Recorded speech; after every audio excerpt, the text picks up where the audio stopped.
Hi అండి. అందరికీ నమస్కారం. Welcome to my channel. ఈ వీడియోలో ఏపీ ప్రభుత్వ ఉద్యోగులకు మరియు పెన్షనర్స్‌కి సూపర్ గుడ్ న్యూస్ అండి. 29% మేరకు ఐఆర్ ప్రకటనకు డేట్ ఫిక్స్ అని అయితే అప్డేట్ అవ్వడం జరిగింది.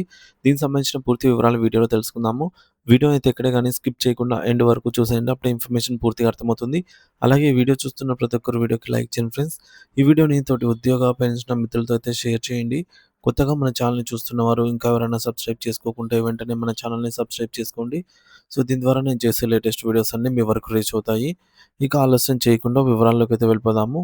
సో, ఫ్రెండ్స్ ఇక విషయానికొచ్చినట్లయితే ఆంధ్రప్రదేశ్ ప్రభుత్వ ఉద్యోగులు, ఉపాధ్యాయులు, పెన్షనర్లకు కొత్త ఆశల కిరణం 29% మధ్యంతర భృతి ఐఆర్ తుది దశకు చేరుకుందని, త్వరలో దీనికి సంబంధించిన ఉత్తర్వులు వెలువడనున్నాయని తెలుస్తోంది. నిజంగా ఇది సంతోషకరమైన వార్త. ఇటీవల రాష్ట్ర వ్యాప్తంగా ఉద్యోగ, ఉపాధ్యాయ సంఘాలు తిరిగి చైతన్యంతోనే కదలికలు ప్రారంభించాయి. ప్రధానంగా పీఆర్సీ, ఐఆర్, డిఏ బకాయిలు చెల్లింపుల వంటి అంశాలపైన చర్చలు మళ్ళీ వేడెక్కుతున్నాయి. గత నెలలో సెక్రటేరియట్‌లో జరిగినటువంటి సమావేశంలో ఉద్యోగ సంఘాలు 4 డిఏలలో కేవలం 1 డిఏని మాత్రమే సాధించుకోగలిగాయి. అయితే ఇప్పుడు ఉద్యోగ సంఘాలు మరింత చురుకుదనంతో ముఖ్యమంత్రి గారి దృష్టికి తమ డిమాండ్‌లనైతే తీసుకెళ్తున్నాయి. ముఖ్యంగా పీఆర్సీ మరియు ఐఆర్ అంశాలపై సీఎం గారు ఇది నా బాధ్యతగా వదిలేయండి, నాకు వదిలేయండి అని చెప్పినప్పటికీ ఉద్యోగ సంఘాలు మాత్రం ఇది ఉద్యోగుల జీవన ప్రమాణాలకు సంబంధించిన అంశం అని బలంగా వాదిస్తున్నారు. యూటీఎఫ్ మధ్యంతర కౌన్సిల్ సమావేశం. ఇందులో గల కీలక డిమాండ్స్. గత ఆదివారం విజయవాడలోని బీచ్ విజ్ఞాన్ కేంద్రంలో జరిగినటువంటి యూటీఎఫ్ మధ్యంతర మధ్యంతర కౌన్సిల్ సమావేశంలో రాష్ట్ర వ్యాప్తంగా దృష్టిని ఆకర్షించింది. ఈ సమావేశానికి పీడీఎఫ్ ఎమ్మెల్సీ బొర్రా గోపీకృష్ణమూర్తి గారు హాజరై ప్రారంభించారు. ఈ సమావేశంలో పలు ప్రధాన అంశాలపైన విస్తృత స్థాయి చర్చ జరిగింది. 29% మధ్యంతర భృతి ఐఆర్ అమలు. 29% మధ్యంతర భృతిని వెంటనే అమలు చేయాలని, దీనికి సంబంధించిన ఉత్తర్వులను రాష్ట్ర ప్రభుత్వం తక్షణమే జారీ చేయాలని తీర్మానించారు. గత పీఆర్సీ ఆలస్యం అవుతున్న నేపథ్యంలో తక్షణ చర్యల కోసం పిలుపునిచ్చారు. 12వ పీఆర్సీ పునరుద్ధరణ 12వ పీఆర్సీ పునరుద్ధరణకు కొత్త కమిషన్ ఏర్పాటుకు వెంటనే చర్యలు తీసుకోవాలని కూడా కోరారు. ఇది ఉద్యోగుల దీర్ఘకాలిక డిమాండ్. ఉద్యోగుల బకాయిల చెల్లింపు. ముఖ్యమంత్రి గారు స్వయంగా చెప్పిన 34,000 కోట్ల రూపాయల బకాయిలను వెంటనే ఉద్యోగులు, ఉపాధ్యాయులు, పెన్షనర్ల ఖాతాలో జమ చేయాలనైతే డిమాండ్ చేశారు. ఇక ప్యానెల్ ఆసుపత్రులలో ఉచిత వైద్య సేవలు. ప్యానెల్ ఆసుపత్రులలో పూర్తిగా ఉచిత వైద్య సేవలు అందించాలని ప్రభుత్వాన్ని కోరారు. కాంట్రాక్టు, ఔట్‌సోర్సింగ్ ఉద్యోగుల క్రమబద్ధీకరణ.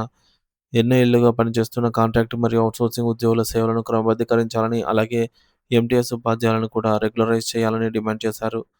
ఉపాధ్యాయుల సర్వీస్ రూల్స్ మరియు పదోన్నతులు. జెడ్పీ ఉపాధ్యాయులకు జూనియర్ లెక్చరర్ ప్రమోషన్‌లను ఇవ్వాలి.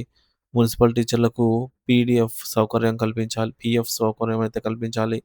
ఏపీ మోడల్ స్కూల్ టీచర్ల సర్వీస్ రూల్స్ తక్షణమే ప్రకటించాలి. ముఖ్యంగా ఉమ్మడి సర్వీస్ రూల్స్ సమస్యను పరిష్కరించి అన్ని రకాల ఉపాధ్యాయులకు సమానమైన సర్వీస్ రూల్స్ ఉండేలాగా చర్యలు తీసుకోవాలి అని తీర్మానం చేసుకున్నారు. మరి ఈ ప్రాథమిక విద్యా సంస్కరణలు. ప్రతి పాఠశాలలో 5 తరగతులకు 5గురు ఉపాధ్యాయులను నియమించాలి.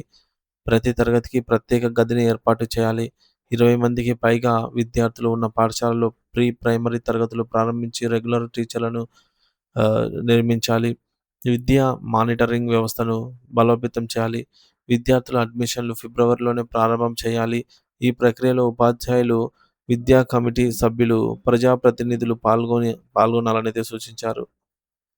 టెట్ పరీక్షలపై స్పష్టమైన డిమాండ్. ఇప్పటికే సర్వీస్‌లో ఉన్న ఉపాధ్యాయులను టెట్ పరీక్షలు రాయించడం నుండి మినహాయించాలని ప్రభుత్వాన్ని కోరారు. సుప్రీంకోర్టులో రివ్యూ పిటిషన్ దాఖలు చేయాలని యూటీఎఫ్ నేతలు ప్రభుత్వాన్ని కోరారు. యూటీఎఫ్ నేత వెంకటేశ్వర్లు మాట్లాడుతూ టెట్ ప్రవేశానికి ముందే దశాబ్దాలుగా విద్యారంగంలో సేవలందిస్తున్న ఉపాధ్యాయులను మళ్లీ పరీక్షలతో ఇబ్బంది పెట్టడం న్యాయం కాదన్నారు. అలాగే సమాంతర మాధ్యమం ప్రవేశపెట్టడం, హైస్కూల్ ప్లస్ పాఠశాలను బలోపేతం చేయడం ఎంతో అవసరమని పేర్కొన్నారు. ఈ సభలో పలువురు నాయకులు పాల్గొనడం జరిగింది. ఏదేమైనా మొత్తంగా 29% ఐఆర్, 12వ పీఆర్సీ ఏర్పాటు, పెండింగ్ డీఏ బకాయిల చెల్లింపులు వంటి అనేక అంశాలపై మళ్లీ ఉద్యమ చైతన్యం ఉప్పొంగింది. ఉద్యోగులు, ఉపాధ్యాయులు, పెన్షనర్లందరికీ ఇది నూతన ఆశలను సందేశం అనైతే చెప్పవచ్చు. ఐఆర్‌కు సంబంధించి ఉత్తర్వులు క్రిస్మస్ కానుకగా అందించబోతున్నారని ఒక అప్డేట్ అయితే వచ్చింది.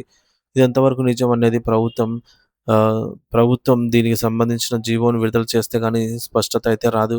మరి చూద్దాం ప్రభుత్వం ఏ విధంగా స్పందిస్తున్నది ఫ్రెండ్స్. సో, మీరైతే వీడియోని లైక్ చేయండి, షేర్ చేయండి. Thank you for watching this video.